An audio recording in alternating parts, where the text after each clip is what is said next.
আসসালামু আলাইকুম প্রিয় দর্শক, আজকে আমরা দেখাবো একটি কম্পিউটারের কিবোর্ড নষ্ট হয়ে গেলে কিভাবে কম্পিউটারে কাজ করবেন সম্পূর্ণ কিবোর্ড ছাড়া। আজকে এই ভিডিওর মাধ্যমে আপনাদেরকে আমি দেখাবো। দেখতে পাচ্ছেন এখানে একটা কিবোর্ড আছে আর কিবোর্ডের কেবলটা কিন্তু একদম খোলা। তো এই কিবোর্ড ছাড়াই আমরা কাজ করব।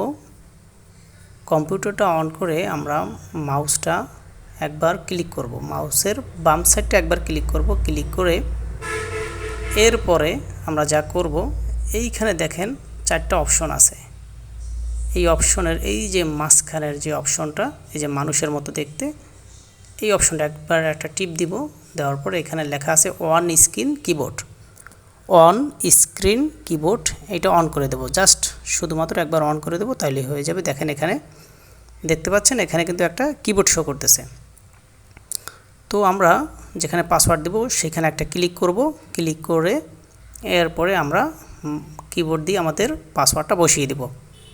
পাসওয়ার্ড বসিয়ে দেওয়ার পরে আমরা কম্পিউটারটা লগ ইন করব। পাসওয়ার্ড লগ ইন করার পরেই দেখেন কম্পিউটার কিন্তু অন হয়ে গেছে। তো কম্পিউটার অন হয়ে গেছে, ঠিক আছে, কিন্তু এখানে কিন্তু কোনো কিবোর্ড আমরা দেখতে পাচ্ছি না।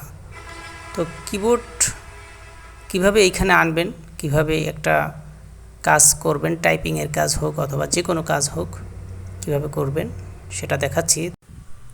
তার আগে যে কোনো একটা ফোল্ডার আমরা অন করে নিব, এক্সেলের হোক অথবা ওয়ার্ডের হোক।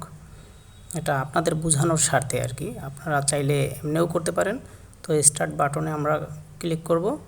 ক্লিক করে এখানে দেখতে পাচ্ছেন অনেক অপশন আছে। তো এখানে আমরা অলে ঢুকবো। এই যে অল একটা অপশন, এখানেও থাকতে পারে, আবার অনেকের সেটিংসেও থাকতে পারে।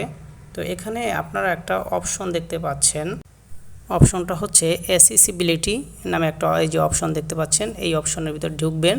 ঢোকার পর এই যে সেই অন স্ক্রিন কিবোর্ড, এখানে কিন্তু দেখতে পাচ্ছেন অন স্ক্রিন কিবোর্ড, এইটার উপরে শুধু একটা টিপ দিবেন আর কি। তো এখানে টিপ দিলেই কিন্তু কিবোর্ডটা আবারও সামনে শো করতেছে। আপনারা যদি এইভাবে না পান, সেটিংসে যাবেন, সেটিংসে গিয়ে তারপরে অন স্ক্রিন কিবোর্ড লিখে সার্চ দিলেই কিন্তু কিবোর্ডটা চলে আসবে।